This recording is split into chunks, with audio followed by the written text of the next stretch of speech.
muito bom a gente estar de volta e ter a oportunidade e a honra de ministrar a palavra. É muito bom a gente estar servindo a Deus. E eu me sinto privilegiado por isso. Nós estamos vivendo um tempo muito especial, bem diferente, um ministério diferente que a gente tem desenvolvido. E isso tem nos levado a reflexões sobre a vida, sobre o ministério, sobre a igreja e tantas coisas mais que a gente vai pensando o que Deus tem feito ao longo destes anos.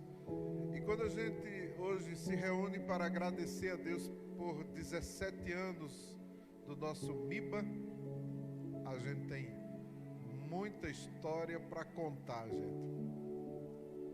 E se eu fosse apenas me concentrar em falar das experiências que tivemos como Ministério Internacional Batista do Avivamento ao longo desses 17 anos, tem muita coisa que a gente já vivenciou, muita coisa que a gente já presenciou, muita coisa que a gente já sentiu, muita coisa que a gente já viu, e isso nos faz mais fortes e amadurecidos na obra do Senhor.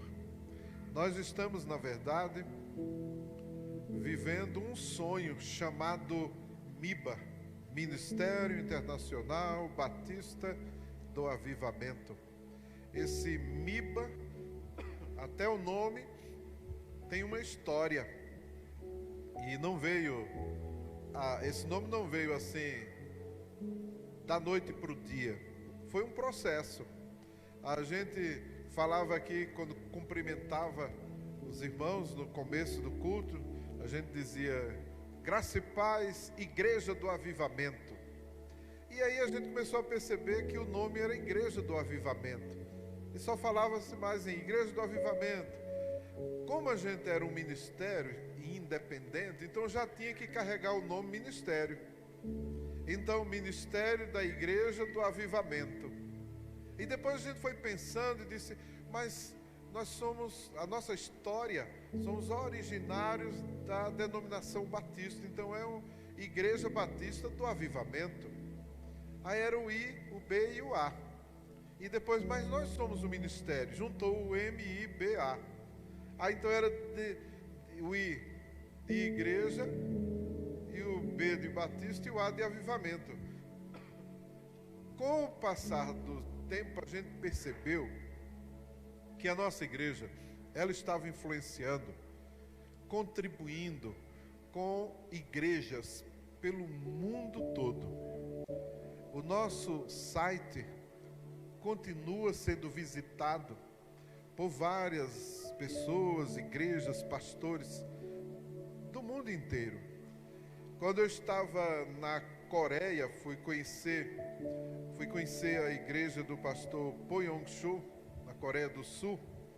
Eu estava no hotel e eu vi lá um pastor conversando, era uma caravana, uns 10 pastores, 15, mais ou menos. E eu lembro que tinha um pastor lá na recepção e ele estava usando um computador. E ele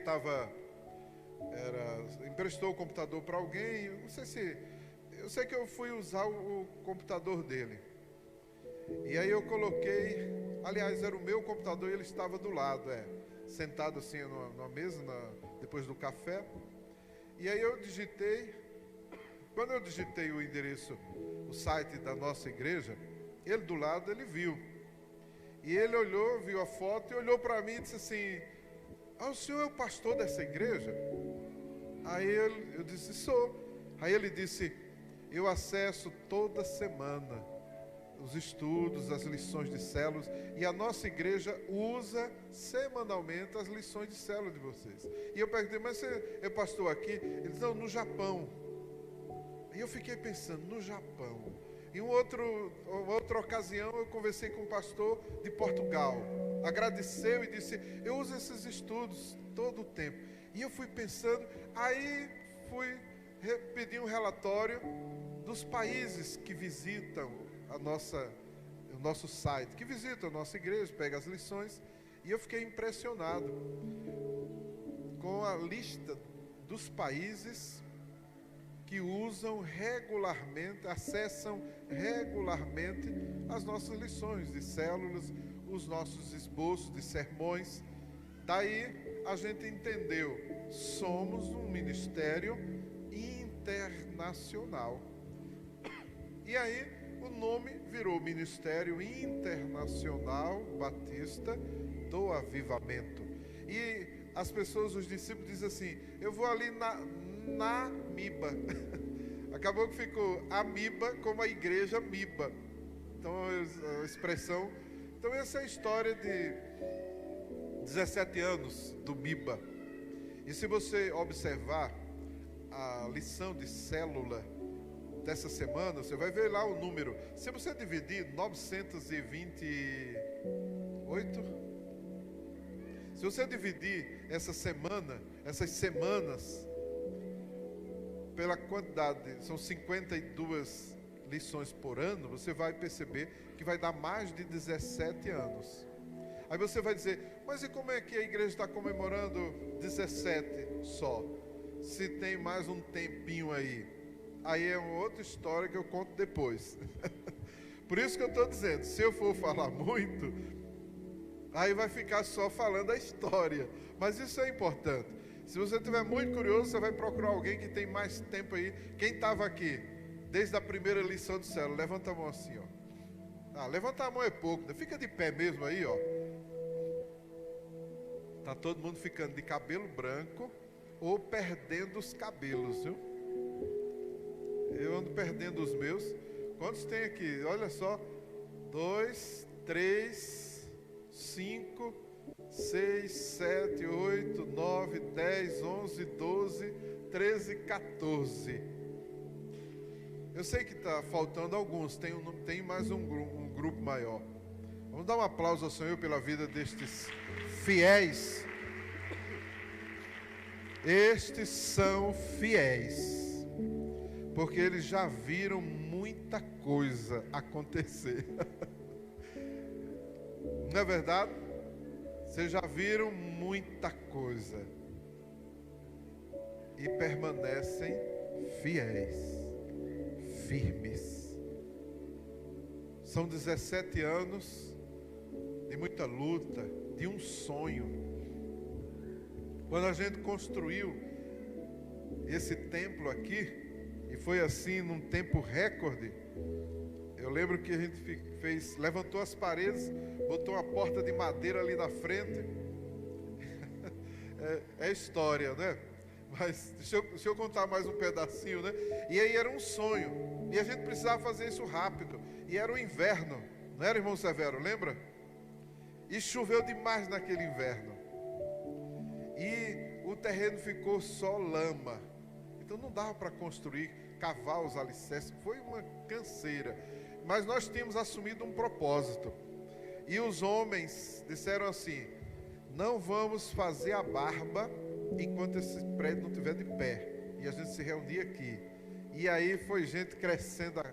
E as esposas reclamando. Foi muito trabalho naquele período. Mas muito trabalho.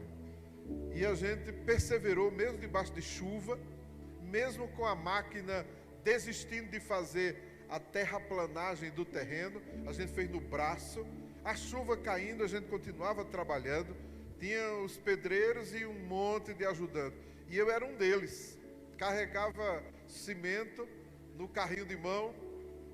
E eu com um tênis, ao invés de arrumar outro tipo de sapato, o cimento entrou nos dedos. Gente, aquilo corta. E eu tinha que chegar cedo aqui na obra. Era um dos primeiros a chegar. Não era, Gel? Olha, Gel era. A gente fazia um café no barraco aqui.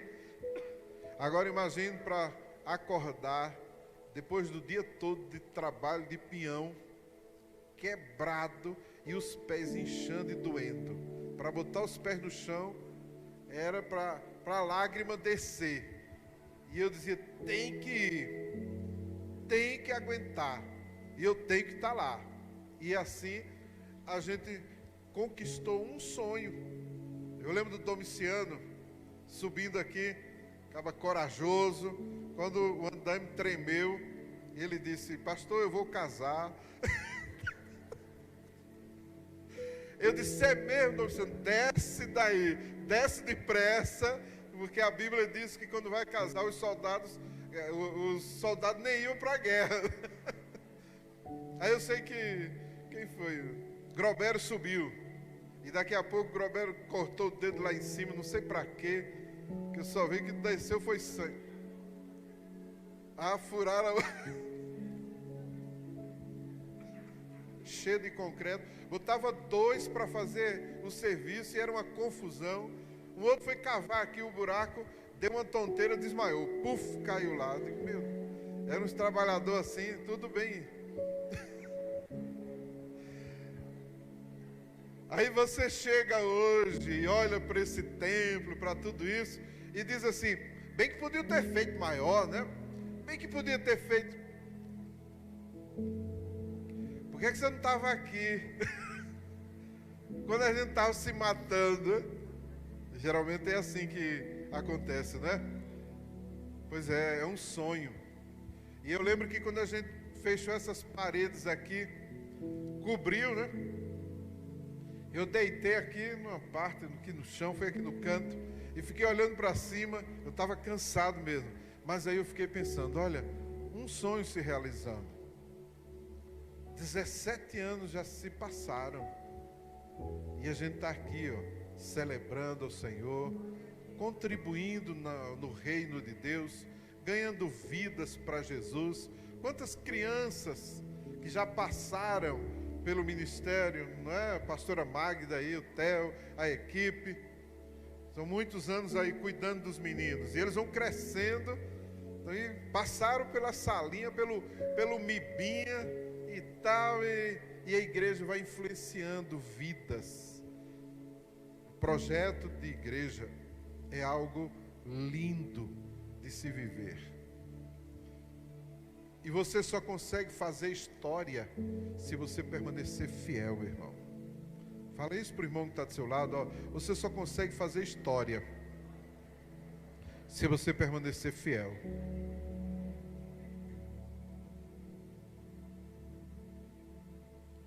Estes são fiéis. E a Bíblia diz, a quem honra, honra. E vocês são dignos de honra, porque por vocês essa igreja permaneceu, enfrentou problemas, lutas e bateu o vento com ímpeto contra esta casa, mas ela não caiu, porque ela está firmada sobre a rocha, e a rocha é Jesus Cristo, o Senhor. Aleluia, glória a Deus, aleluia. E aí eu estava falando de sonho, aí eu lembrei de José. Quando a gente vai falar sobre sonho, não tem como você não lembrar da história de José. Mas um detalhe no sonho de José, está lá em Gênesis, no capítulo 37. Você pode abrir a sua Bíblia, Gênesis capítulo 37, e pode tranquilizar o seu coração, porque nós não vamos passar das 22, até as 22 já teremos concluído, até porque é um culto de gratidão ao Senhor, então estamos agradecendo a Ele. Mas eu quero destacar em Gênesis, no capítulo 37, que o texto vai nos dar um detalhe dessa história, que me fez refletir e compartilhar com vocês essa história. Hoje à noite, amanhã à noite, eu quero falar também sobre este sonho de José. Gênesis 37, você vai observar que no verso 2, está aí o verso 1, e depois no verso 2, Essas são as gerações de Jacó. José aos... O que é que diz ali o texto? 17 anos. Quantos anos a gente está celebrando do Miba? 17 anos. Sabe quando é que começou a desatar o grande sonho na vida de José? Quando ele tinha 17 anos. Chegou um tempo de desatar de sonhos do nosso ministério. Chegou um tempo de desatar sonhos na vida de cada um dos nossos discípulos. Só quem crê vai se alegrar, vai dar um aplauso aí a Ele, o Senhor. Aleluia! Chegou o tempo de sonhar grandes sonhos. Chegou o tempo de desatar sonhos na sua vida. Chegou o tempo de ressuscitar sonhos, meu querido. Nós não podemos parar de sonhar. Não podemos parar de sonhar. Fala isso para o irmão que está do seu lado. Diz assim para ele: não pare de sonhar. Nós não podemos parar de sonhar. No dia que a gente parar de sonhar, está pronto para morrer. E ninguém quer morrer, não. Então sonhe, meu irmão. Sonhe. Se você não quiser morrer, sonhe. Sonhe. Porque é difícil um sonhador morrer. Ele vai conquistar aquilo que ele sonha. Diga amém aí. Aos 17 anos, o texto vai dizer que José, Gênesis 37, no verso 2, ele vai dizer: José, aos 17 anos, apacentava os rebanhos com seus irmãos, sendo ainda jovem. Sendo ainda jovem. Um sonho faz a gente ficar jovem. Quem não sonha fica velho. Pergunta para o irmão que está do seu lado: e aí, você sonha ou você está velho? Pois você está velho hoje, Deus vai trazer uma unção nova na sua vida. Vai rejuvenescer a sua vida, a sua mente, o seu coração, meu irmão. Tem gente que fica velho antes do tempo. E tem gente que nunca envelhece. Sabia disso? Quando alguém... Eu tenho um amigo nos Estados Unidos e ele tem 77 anos. E eu sempre estou animando ele, dizendo a ele: olha, continua firme aí. Aí eu falo da idade do meu pai, que está firme aí. E eu falo do irmão Severo. Eu tenho um irmão lá na igreja, você precisa conhecer ele. Ele tem 87. Eu tenho uma suspeita de que é raro o registro dele, mas ele continua firme, não é bobo nem nada. Vai fazer negócio com ele, ver se passa a perna nele. De jeito nenhum. Ainda hoje eu disse para o pastor Adolfo: liga para o irmão Severo, que ele sabe de coisa, viu? E ele vai dar umas dicas aí para a gente resolver esse problema lá. Então tem gente que nunca fica velho, nunca. Então que seja assim na sua vida, meu querido. Nunca fique velho. Fala isso para o irmão que está do seu lado: meu irmão, nunca fique velho. O sonho rejuvenesce a gente. E o propósito de Deus em nossas vidas é que a gente esteja sempre, sonhando. Não pare de sonhar. E José vai ser alcançado pelo grande sonho quando ele completa 17 anos. Então o Miba vai ser alcançado por um grande sonho, de um grande projeto de Deus. Quem crê nisso? Aleluia. Então nós vamos falar hoje sobre a realização de um sonho. Então nós temos que sonhar e temos que ressuscitar os sonhos. Se alguém já por acaso tenha perdido o seu sonho aí, hoje é tempo de sonhar aí, viu? É tempo de você tirar esse seu sonho aí da gaveta que estava guardado. É tempo de você despertar para grandes conquistas, porque nós somos sonhadores. José tem muito a nos ensinar sobre sonho. E a primeira coisa que eu destaco aqui em José, e o texto vai nos dar essa revelação: tendo José 17 anos, apacentava os rebanhos com seus irmãos, sendo ainda jovem. No verso 5, teve José um sonho. E depois você vai observar que ele vai contar este sonho e em seguida vai ter outro sonho. E aqueles sonhos vão nortear os acontecimentos na vida de José.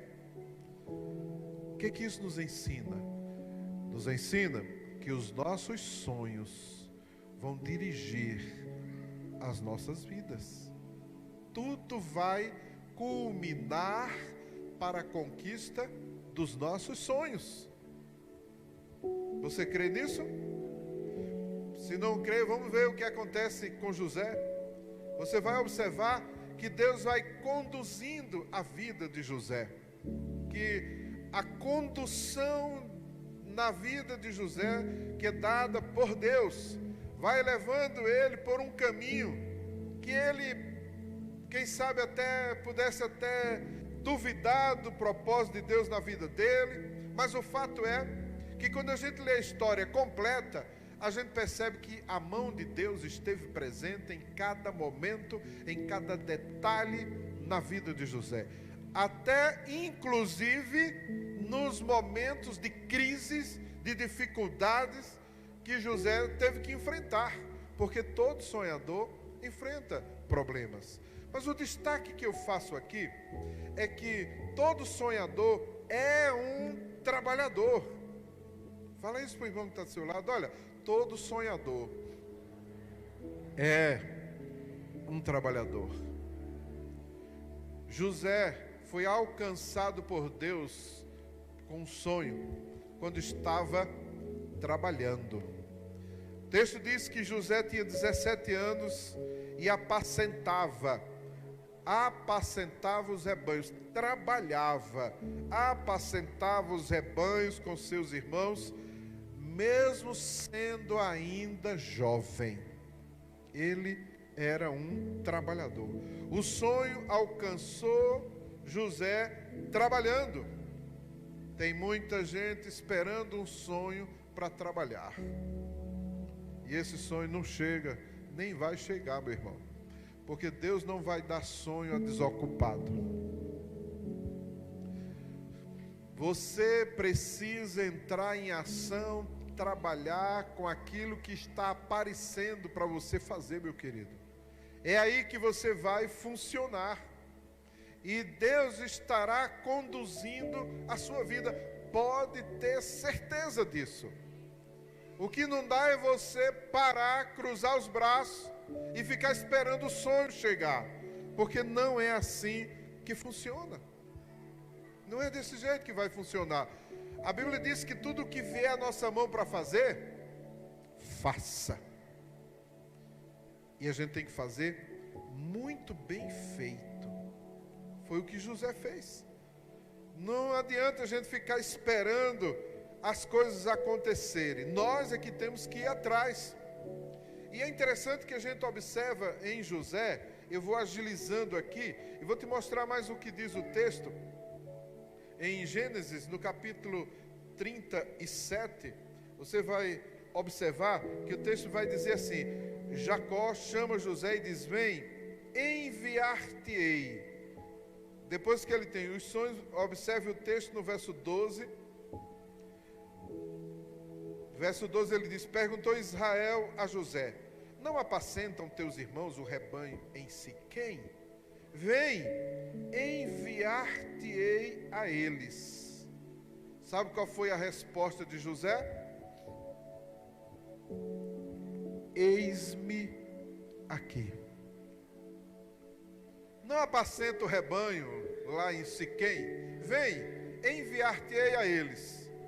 O problema, para a gente entender melhor esse texto, é que a cidadezinha de Siquém, para Hebrom, onde José estava com seus irmãos e com o pai Jacó, que é Israel.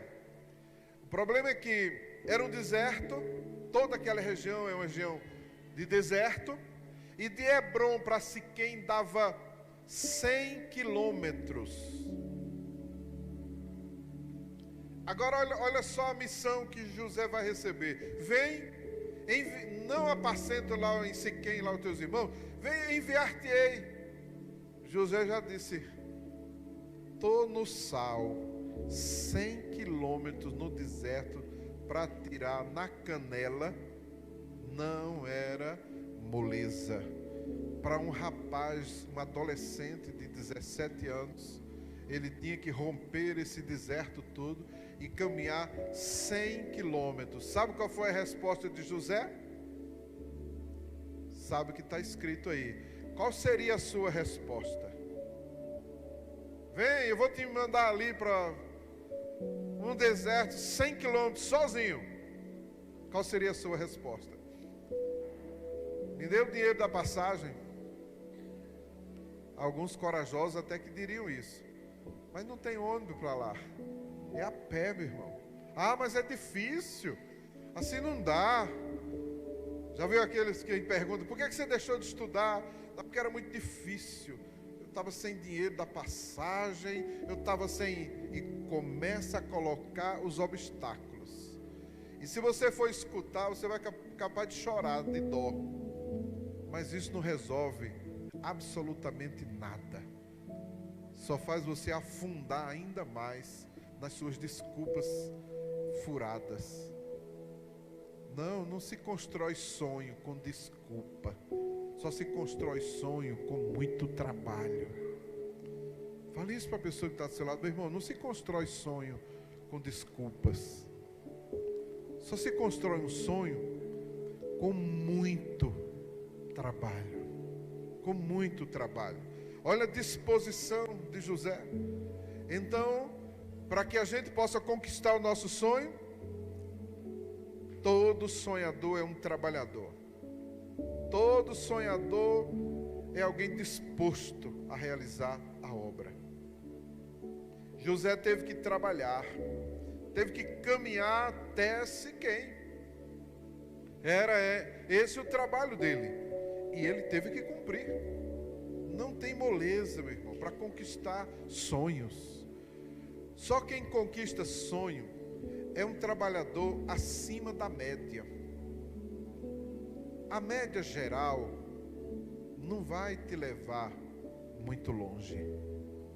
O chamado de Deus para as nossas vidas é nos tirar da média geral e nos elevar.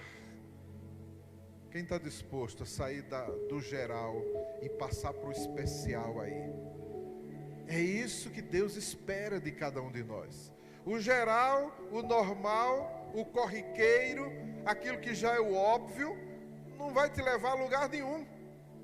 O desafio está em você sair da média, meu irmão.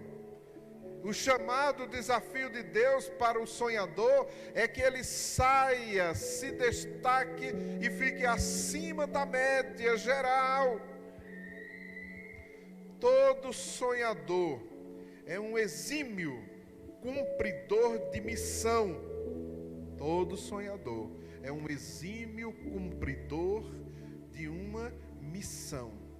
José cumpria as missões que o seu pai lhe dava. O texto de Gênesis capítulo 37 vai nos dizer que José dava o relatório, passava o relatório das atividades dos irmãos para o seu pai.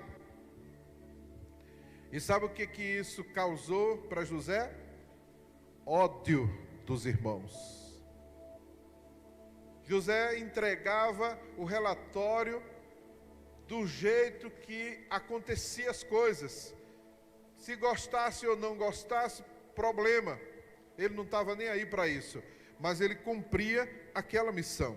Por isso que o pai, Isaac ou Israel, chamava José e lhe entregava e lhe confiava a missão. o texto vai dizer: não apacentam teus irmãos o rebanho em Siquém? Vem, enviar-te-ei a eles. Depois Israel lhe diz: vai agora e vê se vão bem teus irmãos e o rebanho, e traze-me notícias. Enviar-te-ei a Siquém. Vai. E agora você vai agora e traga o relatório. Eu quero saber como estão os irmãos, os seus irmãos e o rebanho. Qual era a missão de José? Era ir a Siquém ou era trazer o relatório dos irmãos e como estava o rebanho? Vamos analisar um pouquinho o texto para a gente aprender mais aí. A missão de José não era apenas ir até Siquém, era trazer um relatório. Ele poderia até, ao chegar em Siquém, como ele chegou, caminhou 100 quilômetros no deserto, num calor, num sol. Imagine o sacrifício. Quando ele chega em Siquém, ele não encontra os irmãos. Ele chega lá e não encontra os irmãos. O texto vai dizer isso. O texto diz no verso 15: e um homem encontrou a José, que andava errante pelo campo, e lhe perguntou: que procuras? Respondeu: procuro meus irmãos. Dize-me, onde apacentam eles o rebanho? Disse-lhe o homem: foram-se daqui, pois ouvi-os dizer: vamos a Dotã. Olha agora o desafio. Mais outra caminhada, outra longa caminhada que José tinha pela frente. O pai dele mandou ir a Siquém, onde apacentava. Os irmãos apacentavam o rebanho. A missão era trazer o relatório. Como estão os irmãos e como é que está o rebanho? Essa era a missão. Todo sonhador é um exímio cumpridor de missão. A missão de José não era caminhar até Siquém. Eu vou lá até Siquém e cheguei lá, não achei, volto e digo para o meu pai: caminhei 100 quilômetros para ir, 100 quilômetros para voltar, não encontrei ninguém. E eu imagino até que ele poderia vir resmungando, murmurando: olha que caminhada, perdi meu tempo, estou aqui arrebentado dessa caminhada. E não, o texto vai dizer que José não se contentou em apenas chegar a Siquém. Ele foi para cumprir a missão. Ele estava andando em todo o território da cidade de Siquém. O texto diz que ele andava errante, como que tivesse errante, perambulando em toda a região. E aí vem um homem e fala com ele. Está lá esse encontro que é indicativo de algo sobrenatural. O texto diz no verso 15: um homem encontrou a José, que andava errante pelo campo. Andava errante pelo campo. E lhe perguntou: que procuras? José não se contentou em ir até Siquém, mas ele vasculhou todo o território de Siquém. Olha a perseverança para cumprir uma missão.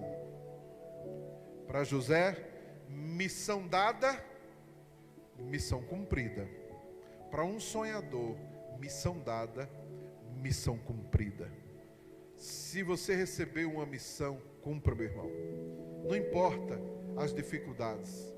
Não interessa se estava difícil, não interessa os problemas, as resistências. Deus te entregou uma missão. Deus te entregou uma célula e Ele disse: faça. Acabou. A resposta para Deus não tem que ser: está difícil, ninguém quer nada, já trabalhei muito, já me esforcei demais.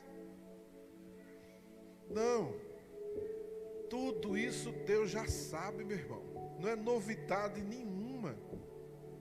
Quando Jesus nos escolheu, nos chamou, Ele nos selecionou, Ele disse que a missão não era moleza.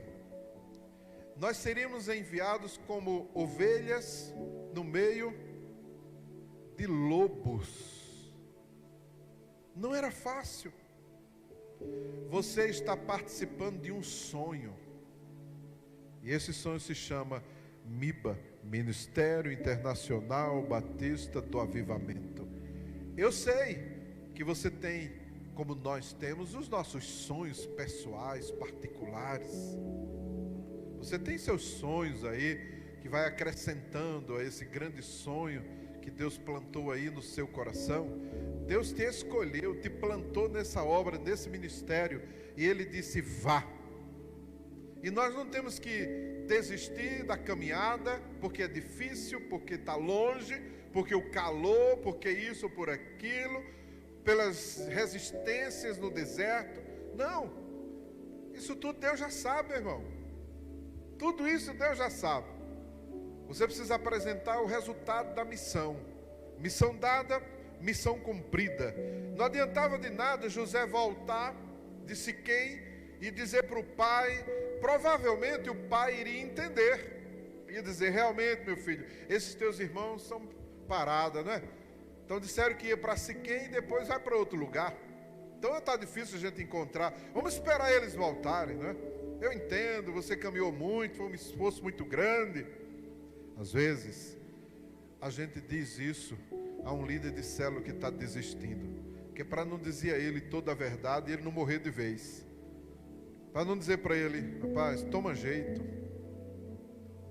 Toma jeito. Como é que você quer vencer na vida desistindo da missão? Não vai chegar a lugar nenhum. Você desiste da sua célula, você desiste de outras coisas na vida. E vai só acumulando desistências. E José não era desses que desistiam. Ele foi até o fim. Eles foram para Dotã. Dá quantos quilômetros mais para Dotã? Mais de 30. Então vamos continuar a caminhada. E mais deserto pela frente. Tudo aquilo ali fazia parte de um treinamento divino para José. Era Deus treinando José para as dificuldades que viriam. Porque por enquanto quem estava dando ordem para ele era o seu pai. Mas depois quem foi dar ordem para ele foi o dono da caravana ismaelita. E ele não podia morrer no deserto. Ele tinha que aguentar a caminhada com corrente nos pés, com pouca água, ou quem sabe até nenhuma, até desmaiando, e arrastado para ser vendido como escravo.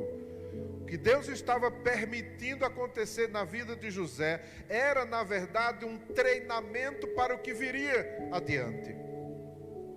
Já viu aqueles filhos preguiçosos, teimosos, que o pai fica dizendo: faz isso, vai estudar, vai, olha, agora sou eu que estou mandando, mas depois não vai ser eu não, vai ser a vida que vai te cobrar. Aí você vai entender. Tudo que nós passamos na vida é um treinamento para cumprir uma grande comissão.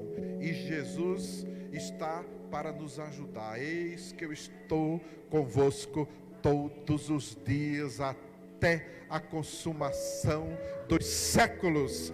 Dá um aplauso a Ele aí.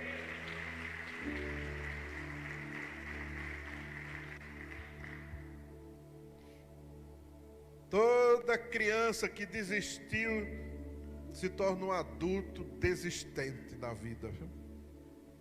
É assim a vida. Deus permitiu que José fosse treinado, porque o desafio que viria à frente era muito maior do que caminhar 100 quilômetros para lá, 30 quilômetros para cá, ou quem sabe mais. Agora a caminhada era com corrente, sendo vendido como escravo. E aí? Como aguentar isso, se não tivesse um treinamento prévio? E depois, cai das mãos da caravana ismaelita, é vendido, sei lá por quanto, a Bíblia não diz. A venda inicial foi 20 moedas de prata, Depois agora José vai ser vendido para o chefe do exército do Egito, Potifar. E agora mais trabalho, mais dificuldade. Os irmãos de José jogam José numa cisterna, num poço lá sem água. E ele teve que aguentar a pressão ali e sobreviver. Porque o que o aguardava era mais de 2 anos de cadeia. Treinamento. Deixa eu dizer uma coisa para você, meu querido. Essas dificuldades que você tem enfrentado hoje, elas são apenas um treinamento para aquilo que vem adiante. E você precisa aguentar firme, porque Deus tem algo grande para realizar na sua vida. E só vai acontecer isso se você passar nessa prova. Você entendeu essa palavra? Você precisa passar nessa prova. E isso é pouco para o que vem mais adiante. Mas se prepare, que tem uma grande conquista para você, sonhador. Tem algum sonhador aqui nesta noite? Aleluia, glória a Deus. Terceiro ponto para eu terminar: todo sonhador é alguém que sabe, aprendeu a dominar a sua carne. Todo sonhador é alguém que sabe dominar a sua carne. Todo sonhador é alguém que sabe dominar as suas paixões. Todo sonhador é alguém que sabe controlar as suas emoções. José teve essa oportunidade de controlar as suas emoções, de dominar a sua carne. Quando José foi vendido como escravo na casa de Potifar, vocês conhecem a história, não é? A mulher de Potifar cismou com José e deu em cima de José. E era todo santo dia: José, vem cá. E José: tô fora. José, vem cá. E José só se esquivando. Mas chegou um dia que o negócio ficou feio para José. Saiu todo mundo da casa e lá vem a mulher de Potifar. Só os dois. Estrategicamente a mulher preparou tudo. Mulher não é fácil não, viu? Quando a mulher quer uma coisa, ou você corre ou já era. E aí o que aconteceu com José? A resposta de José é um texto belíssimo para a nossa reflexão. Ele diz para a mulher: ô minha senhora, o seu senhor, ele me confiou tudo que ele tem na sua casa. Eu tenho domínio sobre todas as coisas dele. Ele não sabe nem o que tem. Ele só sabe da comida que ele come. Ele me confiou tudo, exceto a sua mulher, a sua esposa. Exceto a sua esposa. Aí José diz assim: e eu faria tão grande mal e pecaria contra o meu Deus? É interessante que José não diz e pecaria contra Potifar. Não. Por que José diz isso? Porque José tinha consciência de que ele estava trabalhando era para Deus, não era para aquele homem. Deixa eu dizer uma coisa para você, meu querido: você não está trabalhando para esse chefe aí no seu trabalho, você está trabalhando para o Senhor, que vê todas as coisas. E vai chegar uma promoção tremenda na sua vida, e você vai ver o milagre de Deus acontecer na sua vida. Creia mesmo. O teste de José chegou ao momento mais difícil.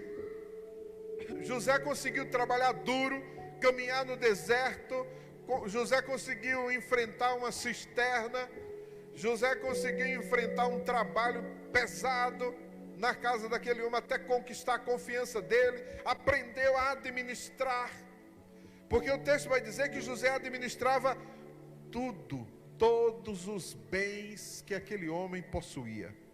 José sabia administrar tudo isso, mas agora chegou o teste, na carne, na alma. E agora? José teve que passar por aquele teste para conquistar o seu grande sonho. Vai chegar um teste na sua vida, meu irmão, e vai ser difícil. Vai ser um teste de fidelidade na sua vida, tremenda.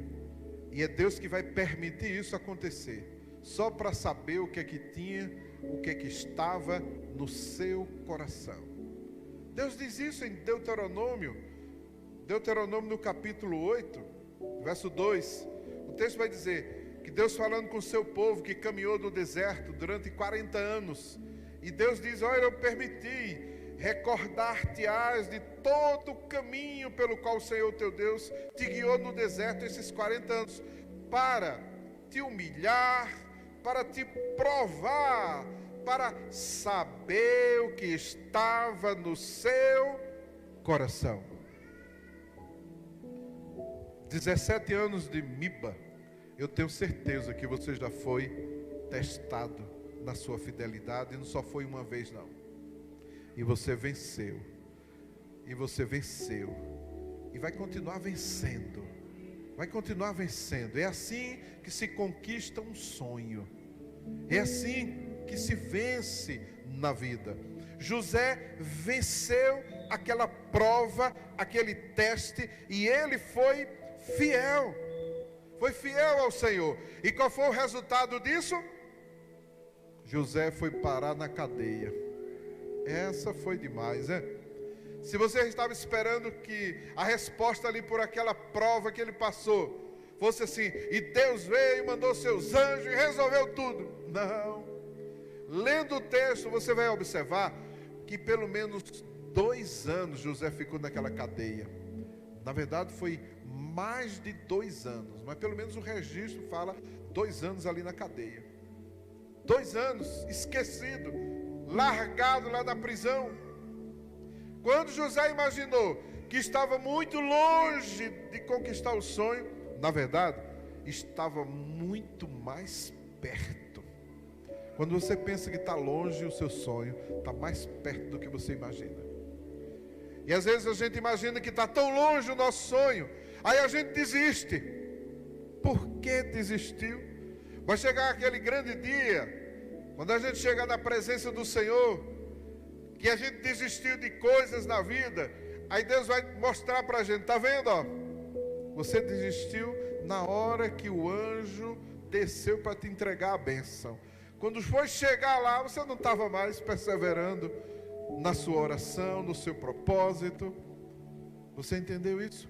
José passou por essa dificuldade, estava lá na cadeia, e agora como é que ele ia?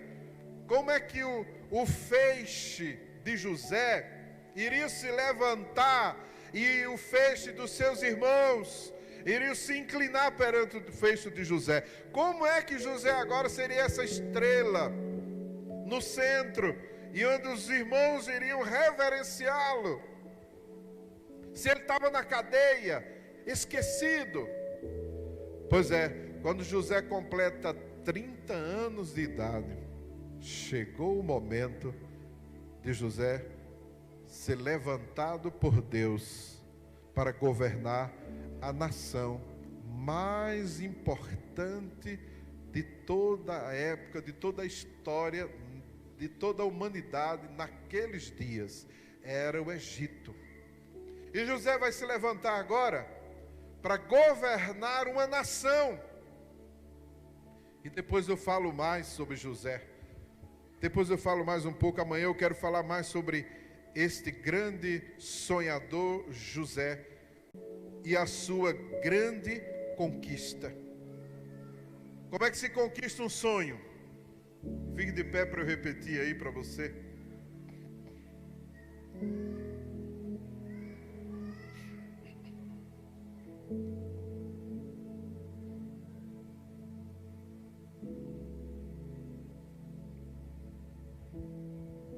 Como é que se conquista um sonho? Primeira coisa, trabalhando. Muito trabalho. Muito trabalho.